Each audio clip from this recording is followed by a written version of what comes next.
காணவில்லை என காவல் நிலையத்தில் புகார் அளித்த மனைவி. மருத்துவமனையிலிருந்து போலீஸ் ஸ்டேஷனுக்கு வந்த போன் கால். ஆட்டோ ஓட்டுநர் வெட்டி கொலை செய்யப்பட்டதாக தகவல். கொலையாளிகளை வலைவீசி தேடி வந்த போலீஸ். ஏதேதோ முயற்சி செய்து போலீசுக்கு தண்ணி காட்டிய கொலையாளிகள். இறுதியில் செல்போன் நம்பரை ட்ரேஸ் செய்து கொலையாளிகள் 4 பேரை கைது செய்த போலீஸ். விசாரணையில் காத்திருந்த பகீர் தகவல்கள். ஆட்டோ ஓட்டுநர் கொலை செய்யப்பட்டது ஏன்? பின்னணி என்ன?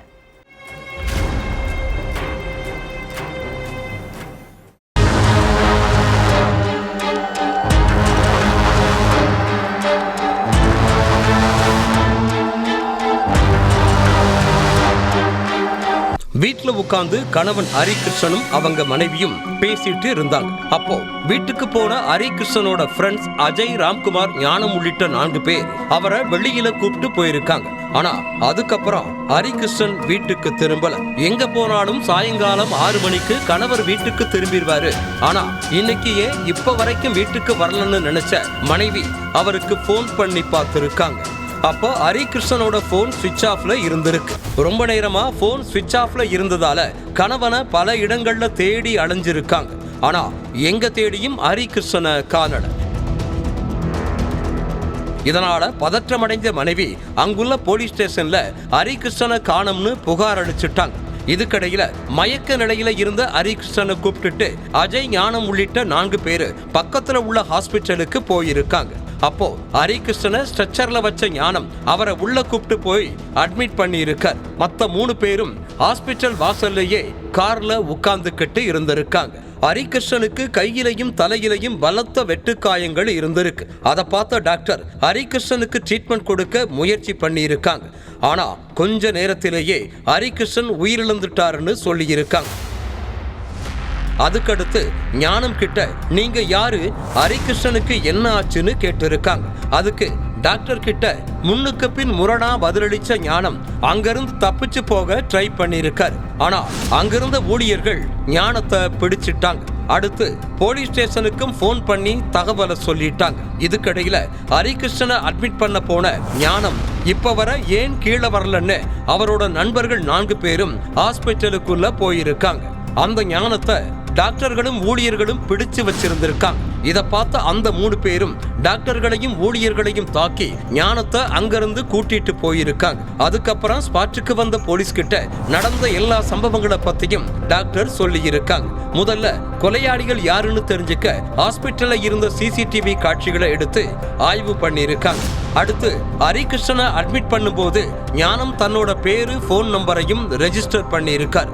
அதை வச்சு ஞானத்தோட போன் நம்பரை ட்ரேஸ் பண்ணியிருக்காங்க போலீஸ். முதல்ல ஞானத்தோட அட்ரஸ கண்டுபிடிச்ச போலீஸ் அவர் வீட்டுக்கு போயிட்டு ஞானத்தோட அப்பாவை பிடிச்சு போலீஸ் ஸ்டேஷன் கூட்டிட்டு போயிருக்காங்க. அந்த நேரத்துல ஞானம் தன்னோட தந்தைக்கு போன் பண்ணி, அப்பா சீக்கிரம் வீட்டுல இருந்து தப்பிச்சு போயிருங்க, நாங்க ஹரிகிருஷ்ணனை கொன்னுட்டோம், அது சம்பந்தமா விசாரிக்க இன்னும் கொஞ்ச நேரத்துல போலீஸ் வீட்டுக்கு வந்து உன்னை பிடிச்சிட்டு போயிருவாங்கன்னு சொல்லி இருக்காரு. அப்போ ஞானம் பேசுற எல்லாத்தையும் கேட்ட போலீஸ் அவரு தலைமறைவா இருக்கிற இடத்தை கண்டுபிடிக்க அவரோட போன் நம்பரை ட்ரேஸ் பண்ணி இருக்காங்க. அப்போ சிக்னல் அச்சரப்பாக்கம் ஏரியாவுல காட்டியிருக்கு. உடனே அங்க போன போலீஸ் ஞானம், ராம்குமார், அஜய் உள்ளிட்ட 4 பேரை பிடிச்சு போலீஸ் ஸ்டேஷனுக்கு கூப்பிட்டு வந்து விசாரிச்சிருக்காங்க.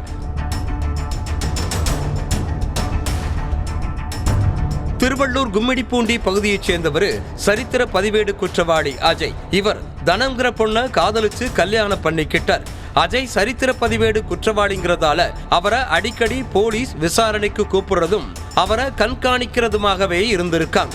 இதனால அஜய் தன்னோட மனைவியோட திருமலிசை பகுதிக்கு போயிட்டு அங்க ஒரு வீட்டுல தங்கிட்டார். அஜய் மனைவி தனத்தோட நல்லபடியா வாழ்ந்துட்டு இருந்திருக்கார். இதுக்கடையில அஜய் வீட்டுக்கு அடிக்கடி போன ஹரிகிருஷ்ணன் அவரோட ஃப்ரெண்டாவும் பழக ஆரம்பிச்சிருக்கார். இதுக்கடையில அஜய் அடிக்கடி கும்மிடிப்பூண்டி போலீஸ் ஸ்டேஷனுக்கு போலீஸ் விசாரணைக்கு போயிருவாருன்னு கூறப்படுது.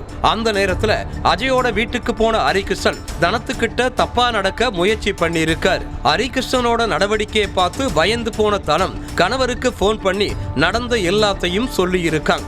இதனால கடும் கோபமான அஜய் தன்னோட நண்பர்கள் கிட்ட சொல்லி ஹரிகிருஷ்ணனை மிரட்டி வைக்க திட்டம் போட்டு இருக்கார்.